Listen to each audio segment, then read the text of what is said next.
এখানে রয়েছেন 99 এগিয়ে যাওয়ার চেষ্টা অবশ্য প্রতিহত করেছেন ডেঞ্জার জোবাইয়ের একাদশের একজন খেলোয়াড় এবং কিন্তু থ্রোইন ডেঞ্জার একাদশ অনুকূলে থ্রোইন করলেন নাম্বার 8 তার পায়ে বল আবার কিন্তু সাইড লাইনের বাইরে বল যার কারণে থ্রোইন লাভ করলো ডেঞ্জার জোবাইয়ের একাদশ।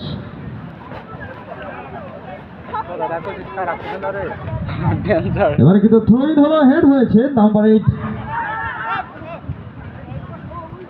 নাম্বার 11 রয়েছে সেখানে দেখা যাক মাঝমাঠে বল 99 নাম্বার কিন্তু ধারণা করে ভালো একটা চেষ্টা এখানে অবশ্য হেড হয়েছে এবং রেফারির বাসিক অভিজ্ঞ রেফারি আমি ইউনুস খান আজকের ম্যাচ অফিসিয়াল দারুণ অভিজ্ঞ চৌকস রেফারি বিভিন্ন জায়গায়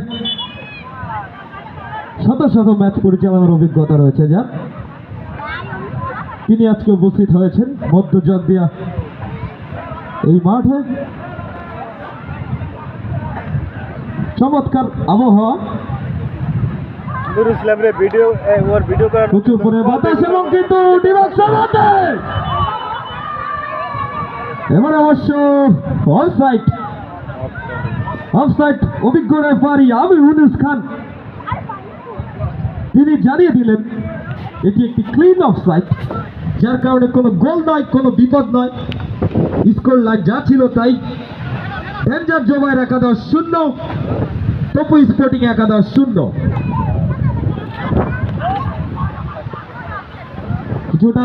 অগোছালো ফুটবল এই মুহূর্তে আমরা দেখতে পাচ্ছি কারণটা হতে পারে যে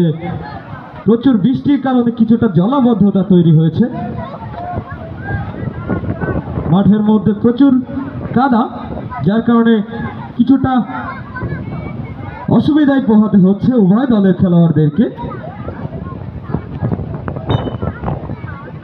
মাঠ ভর্তি দর্শক এবারে কিন্তু ভালো ছিল তার চেয়েও ভালো ছিল গোলকিপার সাব্বির এখান থেকে এগিয়ে যাওয়ার চেষ্টা ক্যাপ্টেন জোবাই সেখানে ছিলেন তাকে অবশ্য ফাউল করা হয়েছে number 10 the captain leading from the front জোবাইয়ের দেখা যাক তিনি কাজের কাজটি করতে পারেন কিনা ভালো জায়গায় ভালো